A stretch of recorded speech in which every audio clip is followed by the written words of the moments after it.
Hello and welcome to all our listeners and viewers. This is Radio Entrepreneurs. I am your host today, Phil Sharkey from my company. I'm the president of the Higher Authority, and I honestly have a great pleasure to speak with Joyce Tavon. Joyce is the CEO, Massachusetts Housing and Shelter Alliance. Joyce, welcome to the show. Thank you. Good to be with you. Outstanding. I am so actually thrilled to speak with you. I read the bio and the notes that the producer put together for me. And again, what a history you have, over 30 plus years of your career to dedicate to reducing and ending homelessness. Such a huge problem for us, and especially through innovative housing solutions. It sounds like such a worthwhile cause that you're working with. So tell me, Joyce, what is the initiative? What's the gist of what you do every day? Yeah, thanks, Phil. So given this is the Radio Entrepreneurs, I was thinking about, what does it mean to be a social entrepreneur? And for us, doing it through a nonprofit where you're mission guided, and not only doing it like to try to work one person at a time to end homeless, but thinking about it across systems and really trying to get to scale. So what does it mean to be an entrepreneur? I think, and to try to be innovative, I like to think it means you're trying to do things better. You're trying to solve problems. You're really open to new approaches. You're following the data and what it tells you. And again, really considering all ways of doing things and trying to get to scale. So let me give you one example from our history and what actually gained my organization, known in the field as MHSA, gained us national recognition. And it has to do with Medicaid. Sure. So Medicaid is that core government service that pays for the health care for very low income and disabled people. Well, what happens in the world of homelessness is you have a very small subset of people who may have really significant medical issues, maybe also coupled with mental health, mental illness, maybe issues of addiction. And when you put all of that together, you often have folks, if they're homeless, they're on the streets and in shelters, for that small subset. And again, it's a small subset. They may be in and out of emergency rooms. They may tend to need acute care hospitalizations, so really high healthcare costs. And are they having a great kind of experience of life and stability and safety and improving in other ways? No. So you have really high cost and really poor outcomes. So now circling back to Medicaid, what we had learned when you follow the data and you think about different ways of doing things. And in the world of healthcare now, there's an understanding of the health-related social needs. If you can take some of that funding and put it towards community support so that providers of housing have a way to provide deeply affordable housing, but then use some of those Medicaid dollars to bring in case managers, community health workers, recovery coaches to stabilize people in their housing. Right. What happens then? So that approach is something that here we tested in Massachusetts as first in the nation. It's now been rolled out in many states across the country. And after doing that, we also helped get foundation funding for third-party evaluation.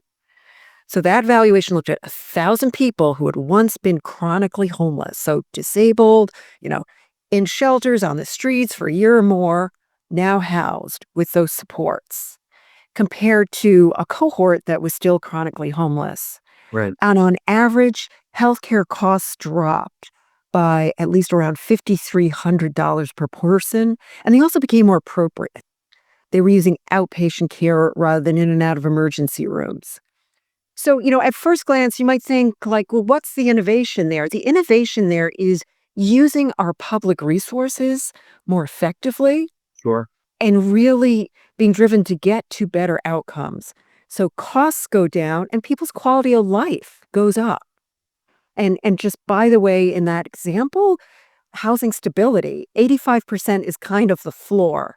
Typically, people 2 years out, they're still housed. 85% or more are still housed. So I give that as one example of a kind of policy wonk way that you can innovate. Let me turn to some that really have to do kind of more with housing supply. Okay. And how are we going to increase that housing supply? Yeah, So here in Massachusetts, that's a big question for all of us. Like, how does that occur? right, exactly. So in Massachusetts, as in many places in the country, we really have a desperate shortage of housing. Right. The estimates and our governor and our latest housing plan has called for like we need 220,000 units of housing over the next decade for everyone, any income level. We just need a whole lot more stock. Right. So for the Massachusetts Housing and Shelter Alliance, what we're focused on is what about kind of our very poorest, most disabled, homeless neighbors? Like, what is it they need? The data points to at least about 10,000 more units of what we call supportive housing. Again, deeply affordable with support services available. So how are we going to get there? And we argue you need to do everything. Use every tool in the toolbox. So the typical one is a process where you get nonprofit housing developers, maybe for-profit ones. They go to government, state, pull down state, federal funding, pull together a lot of the financing. And that's really important. It adds inventory, but it takes a long time and it's Mm. pretty complicated. Right. So I'm not saying we shouldn't do that, but we need to do more than that. So one of the innovations we're really promoting right now is modular construction. Now you can do that using that same method of go and get your public financing. You can also do it through the private market and partnerships with Mhm. private developers. But what modular construction offers us, and think like Lego blocks placed on top of each other, is it dramatically reduces the cost because your housing is being the core of the housing is constructed in a factory. So construction costs go down. The time to construct is reduced by half because you're basically, and I have to say this past winter, I was at a site here in Massachusetts out in Worcester where they were putting in place the modular Lego blocks. And it was kind of amazing in an hour's time to watch the first and second floor being fully put in place. And then you have to go in and do all the finishes, Right. but you can cut your construction time in half.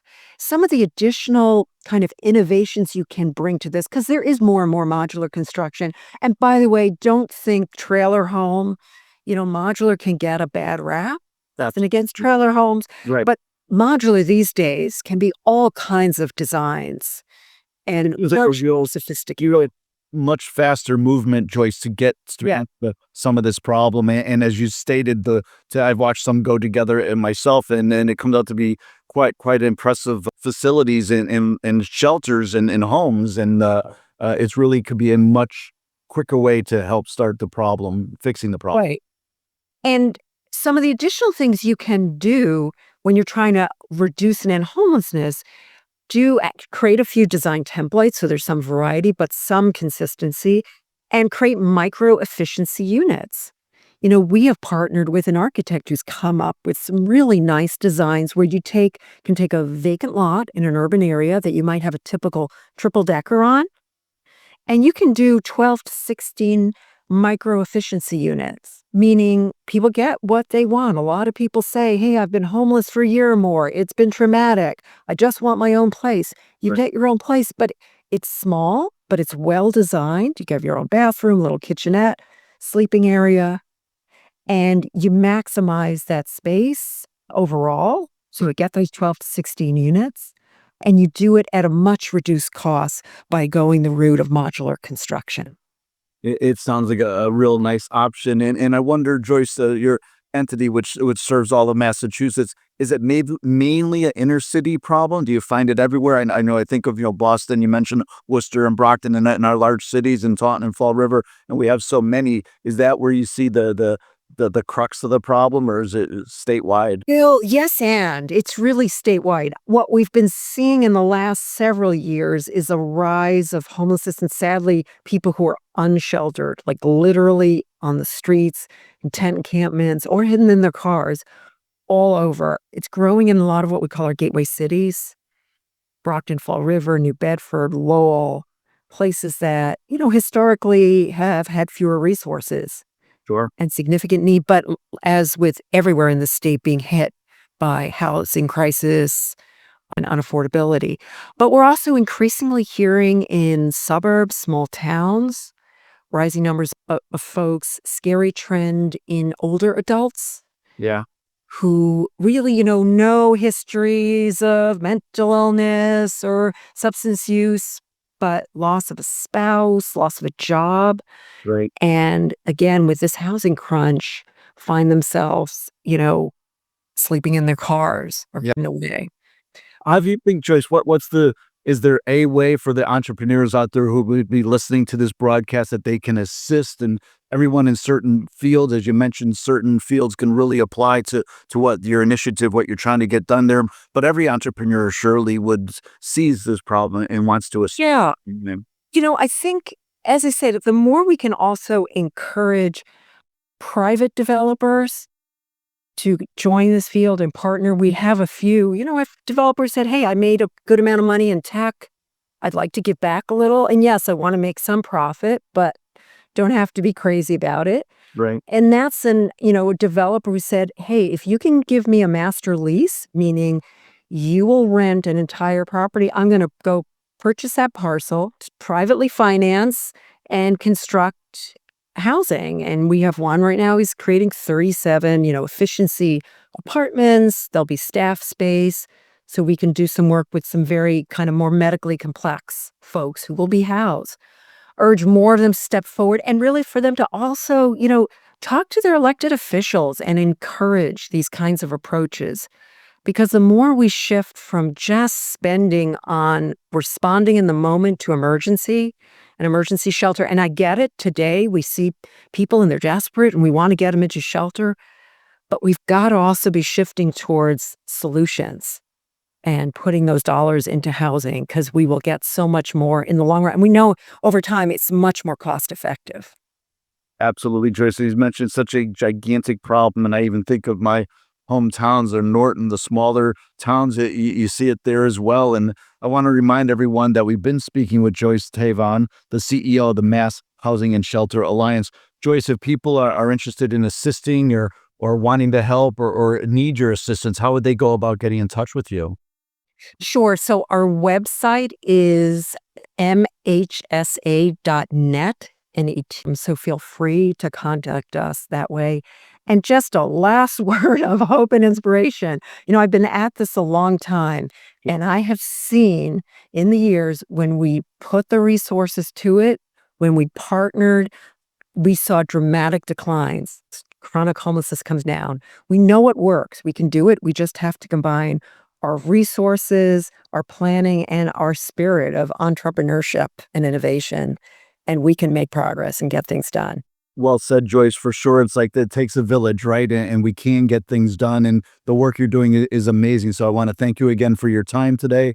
I look forward to speaking with you again in the future. Great to talk to you. Great. Thank you. We'll be back again with more stories here on Radio Entrepreneurs.